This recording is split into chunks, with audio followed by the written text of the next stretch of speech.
Assalomu alaykum. Qadrdonlar, tinchmisizlar, omonmisizlar? Yaxshimisizlar, marmanglar. Xudo xolasa mana bir kutgan bir nomerimiz keldi. Shuni hozir sizlar bilan birga baham ko'raman. Mashinaga nomer zakaz qilgan edik. 2 oy deganda keldi mana shu mana. Mana shunaqa nimada keladi. Pechatlangan. Mana hozir ochib ko'rdim. Mana ism, familiya, adres. 1-klass mana shunaqa nomer paketda keladi. Mana bizni nomer. Xudo xolasa mana hozir ochamiz hozir. Mana. UZB Luxury. Mana shu nomerni hozir mana bu yerga taqamiz. Mana bunaqa joyga mana. Mana bunaqa joyga mana. O'zbekiston Lux degan Luxury degani. Bu nomer tartibi, olish tartibi qanaqa bo'ladi? Bu Amerikada buni sayt bor, DMV'ning sayti bor. Hozir men ko'rsataman sizlarga, harakat qilaman ko'rsatishga. Good morning. DMV'ning sayti bor. Mana bu saytdan mana hozir ko'rsataman. Hozir ochdim, hozir podvalda mana ochyapti. Mana bu yerda mana order personalized plate deganni mana bosamiz. Men buni onlayn zakaz qildim yoki o'zi borib zakaz qilsa ham bo'lardi. Turgan joyda telefonda zakaz qildim. Bir nechta turlarni aniq qildim. Continue. Keyin mana mashinam commercial bo'lgani uchun men buni commercial degan mototsikl, mana treyler, avto oddiy mashina bo'lsa, avto meniki commercial bo'lgani uchun commercial bosiladi. Mana nomerlar mana. Tanlaysizlar. Mana $53 mana ko'ryaptimi? $53, $103, tak $50, tak $103 mana. Mana shunaqa nima. Hozir yana arzon bo'libdi. Men $60 to'ladim shekilli. Mana $50 ga tushibdi mana. Mana shu nomer mana. Mana shunaqa nima. Hali ko'rinishdagi desak ham bo'ladi.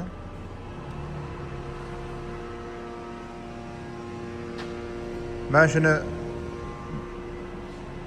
shunaqa nomer ustidan bosasiz, o'zingiz tanlaysiz. Masalan, qanaqa? Agar kimdir olgan bo'lsa, shu nomer olgan bo'lsa, kimdir bu sizlarda chiqmaydi, mana bu yerda chiqmaydi. Masalan, deylik, boring yana Buxara deb yozaylik. Men o'zim buxorolik bo'lganim uchun Buxara. Mana bu nomer olinganini bilaman men, ko'rganman mana Buxara. Hozir tekshirib ko'ramiz mana. Tekshirdik. Mana yo'q. Agar bo'lganda mana bu yerda chiqardi, tabriklaymiz bor deb chiqardi. Hozir boshqasini ko'ramiz. Boringki hozir mana bu yerga qo'yaylik, telefon anaqa bo'lyapti. Tak. Hozir o'zgartiramiz, hozir boshqasini ko'ramiz. Misol nima deb yozamiz? Misol nima? Hozir Karakul deb yozaylik. Men o'zim Karakullik bo'lganim uchun inglizchasini ko'rarkan Karakul. Misol endi keldi-da endi mana. Mana shuni ko'rinishda bo'ladi, mana Karakul. Tekshiramiz hozir, mana tekshiramiz. Qani bormi yo'qmi? Mana. Bor ekan, hech kim olmagan. Mana shuni qilib, misol mana bu yerda mana davom ettirasiz degan. Xullas, bu yerni davom ettirib, mana bu yerda ha yo'q degan savolga javob beradi. Pul to'lanadi, chiqadi 50 so'm, $50 pul to'lanadi. Ketdi. Onlayn shu bilan 2 oy, 1,5 oy mana shunaqada keladi. Xullas mana meniki 2 oyda keldi mana shu. Shuni tanladim. Mana shu nomer. Buning ichida menimcha registration ham bo'lishi kerak, chunki nomer o'zgargandan keyin mana ichida ekan. Mana bu registration ham keladi. Ya'ni bu DMV'ni shu mashinaga ruxsatnomasi mana shu nomer bilan birga. Mana bunaqa registration beradi. Tak pul yozilganmikan bu yerda? Yo'q, pul yozilmagan ekan. Mana bu ism familiya hammasi mashinani tanlari yoziladi. Keyin mana shu nomer yoziladi. Mana. Mana. UZB Lux mana. Mana shu nomer. Mana oldingi mana bu nomerga mashinaga berilgan birinchi registration ham bor. Tak, u boshqa. Hozir qaraychi, hozir u bo'lsa hozir uni ham bir ko'rsatib o'tamiz. Tak. Hozir mana ochaylik.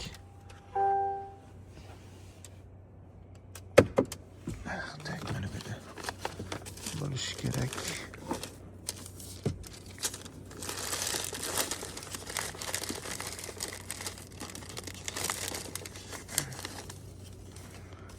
Registration, qayerda u registration?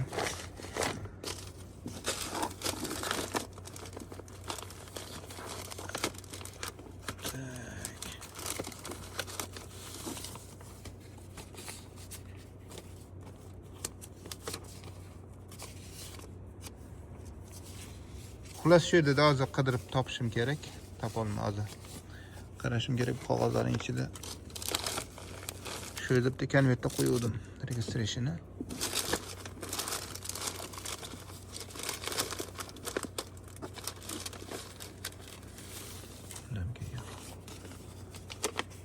Yo'q, bunda yo'q, bu insurance bu.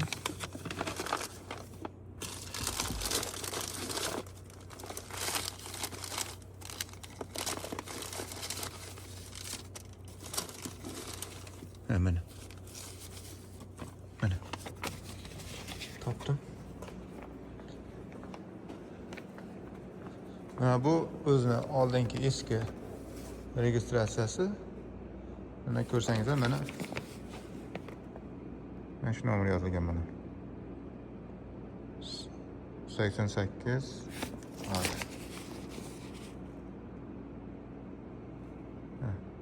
88 63 8G4 mana 88 63 8G4 mana bu yengisi bu yengisi mana UZB Luxury Lux. Endi bu nomerni almashtiramizda hozir u nomerni qo'yamiz, buni anaqaga qaytarib beramiz. Shu DMVga qaytarib beramiz, olib beraman. Shu bilan bu dokument doimiy menda bo'ladi endi bu. Bu tamam bu. Bu finish. Hozir nomer almashtiramiz. Tak. Ikkita nomer bo'ladi. Ikkita nomer. Itak nimada ham bo'lishi kerak, anaqasi ham bo'lishi kerak. Tak, ikkita nomer bo'ladi. Nomer mana ikkita nomer. Ikkita nomer. Hozir nomerlarni almashtiramiz. Bittasini oldinga, bittasini orqaga. Bittasi oldinga, bittasi orqaga. Buni orqaga qo'yamiz. Hozir men bir almashtiraychi, ko'ramiz keyin. Qanday chiqqanini aytasizlar. Yana bitta narsasini ko'rsatish esdan chiqibdi. Nomerda mana bunaqa nimasi ham bo'ladi. Buni yopishtirish kerak, ya'ni dekabr deb yozilgan. Hozir ham orqadagi nomerda turadi mana. Mana qizil mana bunisini IBAN'ni yopishtirish kerak. Shu bilan kelgan mana.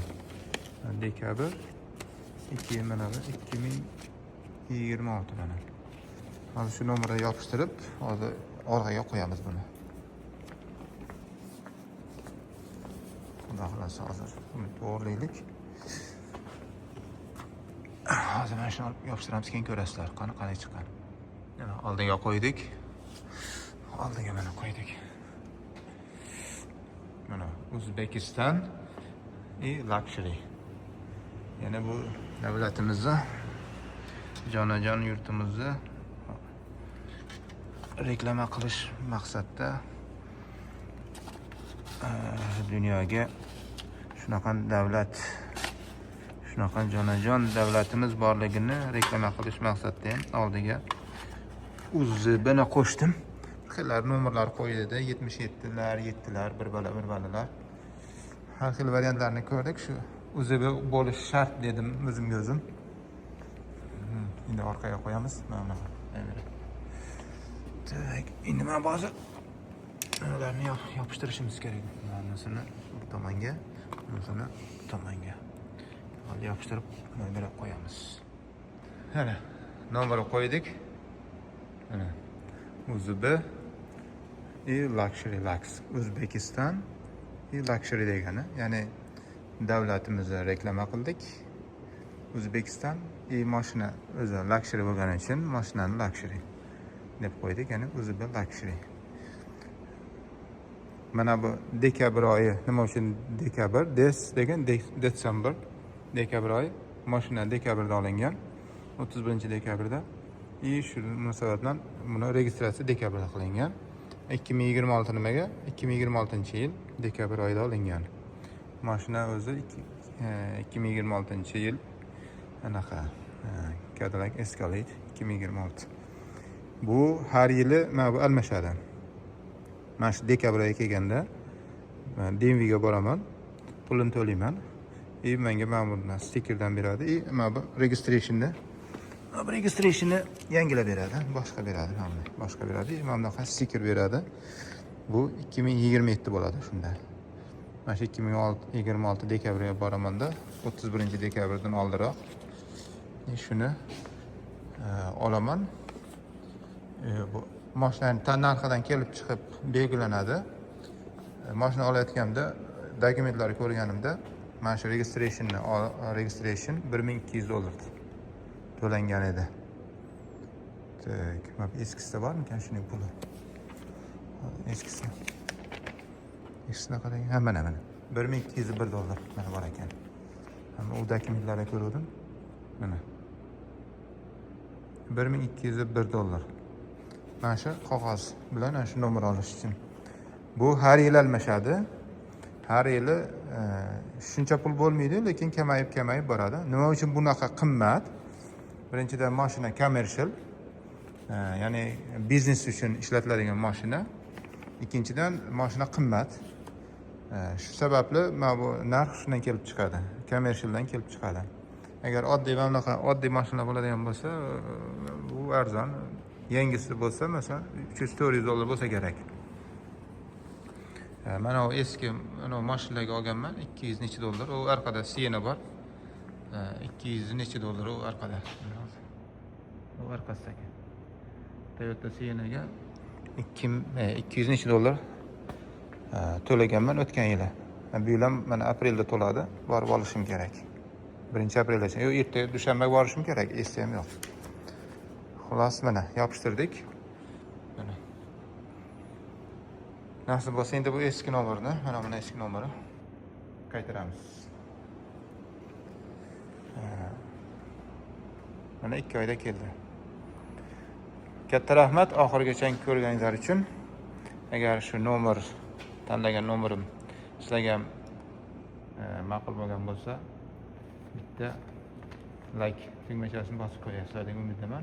O'zingizlarning fikringizni videoning tagiga yozib qo'yinglar degan umid bilan sizlar bilan xayrlashamiz. Katta rahmat. Sog'likda, salomatlikda ko'rishguncha omon bo'linglar.